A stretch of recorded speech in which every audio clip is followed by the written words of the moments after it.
Assalamualaikum warahmatullahi wabarakatuh. Apa kabarnya anak-anak ustazah semua? Ustazah doakan semoga anak-anak ustazah dalam keadaan sehat walafiat. Kembali lagi pada pembelajaran IPA. Nah, di minggu lalu kita sudah membahas mengenai bentuk-bentuk energi dan perubahan bentuk energi. Pada kesempatan kali ini, kita akan melanjutkan materi mengenai transformasi energi dalam sel. Maka dari itu, anak-anak ustazah silakan perhatikan penjelasan dari ustazah dengan baik. Jangan di-skip videonya dan tonton sampai habis ya.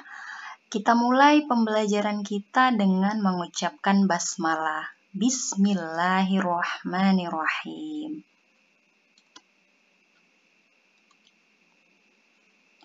Nah, perlu anak-anak ustazah ketahui, makhluk hidup sangat memerlukan energi dalam menjalankan aktivitasnya sehari-hari. Nah, energi sangat dibutuhkan dalam aktivitas makhluk hidup setiap harinya. Misalnya ketika tumbuh atau bertambah besar, kemudian bergerak, kemudian menghangatkan badan, dan aktivitas-aktivitas lainnya sudah pasti membutuhkan energi. Nah, dalam aktivitas makhluk hidup, matahari merupakan sumber energi utama, yang paling utama, baik secara langsung maupun tidak langsung.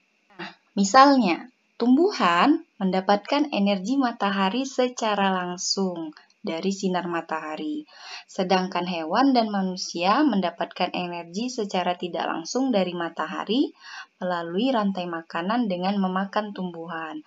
Artinya, tumbuhan mendapatkan energi secara langsung yaitu melalui proses fotosintesis.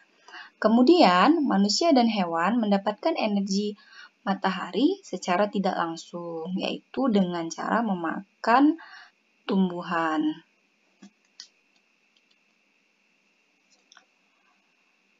Nah, selanjutnya, hewan dan tumbuhan juga mengalami transformasi energi. Jadi, sebenarnya transformasi energi itu apa ya? Ya, benar. Transformasi energi merupakan proses perubahan energi dari satu bentuk ke bentuk lainnya. Jadi, pada makhluk hidup heterotrof atau makhluk hidup yang tidak bisa menghasilkan makanannya sendiri, seperti manusia dan hewan, energi bersumber dari makanan yang dikonsumsi, yaitu tumbuhan. Kemudian, energi ini bertransformasi mulai dari energi potensial. Tadi transformasi energi artinya perubahan energi dari satu bentuk ke bentuk lainnya. Nah, energi yang dihasilkan dari apa yang dikonsumsi oleh makhluk hidup heterotrof, di sini manusia dan hewan, itu diubah menjadi energi potensial, kemudian energi kimia, dan ada juga energi panas. Nah, kemudian energi kinetik, sehingga makhluk hidup dapat beraktivitas. Nah, transformasi energi terjadi di dalam organel yang terdapat di dalam sel. Pada tumbuhan, transformasi energi terjadi pada kloroplas, sedangkan pada hewan dan manusia, transformasi energi terjadi pada mitokondria. Baik, kita akan bahas satu persatu ya, Nana Ustazah. Yang pertama mengenai transformasi energi pada kloroplas. Nah, perlu anak-anak ustazah ketahui, di dalam kloroplas terdapat butir-butir hijau daun atau yang sering kita sebut dengan klorofil. Nah, klorofil merupakan bagian sel tumbuhan yang mampu menangkap energi cahaya matahari yang dapat diubah menjadi energi potensial dan energi kimia.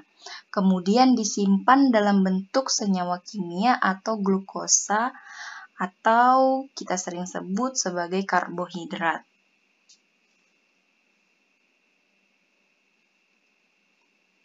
Nah, dalam proses ini, tumbuhan memerlukan karbon dioksida dan air, atau sering kita kenal dengan proses fotosintesis.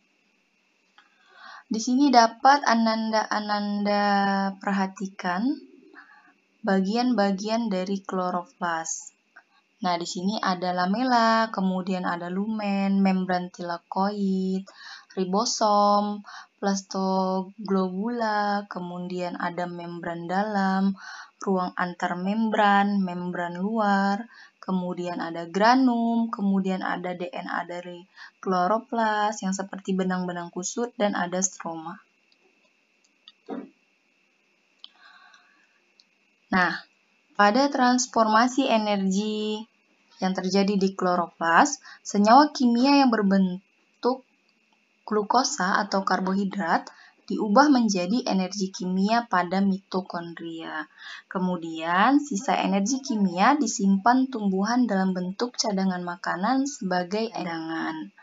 Nah, energi kimia yang disimpan oleh tumbuhan akan diperlukan oleh makhluk heterotrof sebagai sumber energi. Dalam hal ini yaitu manusia dan hewan. Nah, transformasi energi yang terjadi yaitu dari energi kimia yang sumbernya dari makanan menjadi energi kinetik atau gerak dan juga energi panas. Inilah yang dapat menyebabkan makhluk hidup dapat beraktivitas karena sudah mendapatkan asupan energi dari apa yang sudah dimakan. Yang kedua ada transformasi energi pada mitokondria. Mitokondria ini adalah organel yang bertindak seperti sistem pencernaan, di mana fungsinya mengambil zat-zat penting bagi tubuh dan menciptakan energi untuk sel.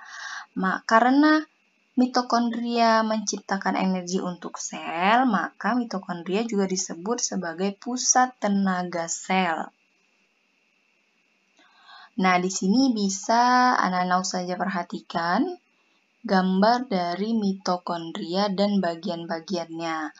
Di sini ada membran luar atau lapisan bagian luar, kemudian ada ruang antar krista, ada ruang tepian, kemudian ada matriks krista, ada DNA mitokondria, kemudian ada granula matriks, ada ribosom, dan ada ATP sintase.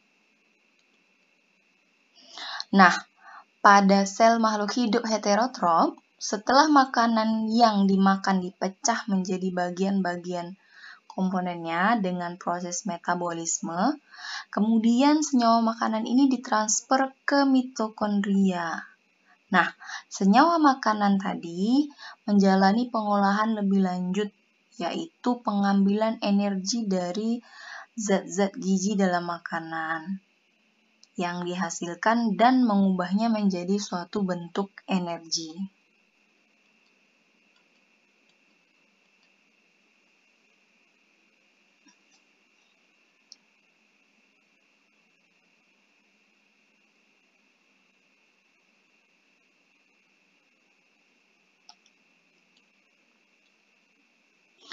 Nah, anak-anak ustazah, mungkin itu saja yang dapat ustazah sampaikan.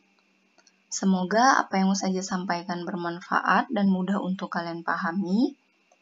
Jika ada yang ingin ditanyakan, boleh ditanyakan langsung ke ustazah atau bisa juga melalui wali kelas. Nah, anak-anak ustazah silakan mengerjakan tugas. Gambarkan proses transformasi energi pada kloroplas dan mitokondria. Silakan kerjakan tugas kalian di kertas HPS, sekreatif mungkin dan sejelas mungkin. Kita tutup pembelajaran kita dengan hamdalah. Alhamdulillahirrabbilalamin. Assalamualaikum warahmatullahi wabarakatuh.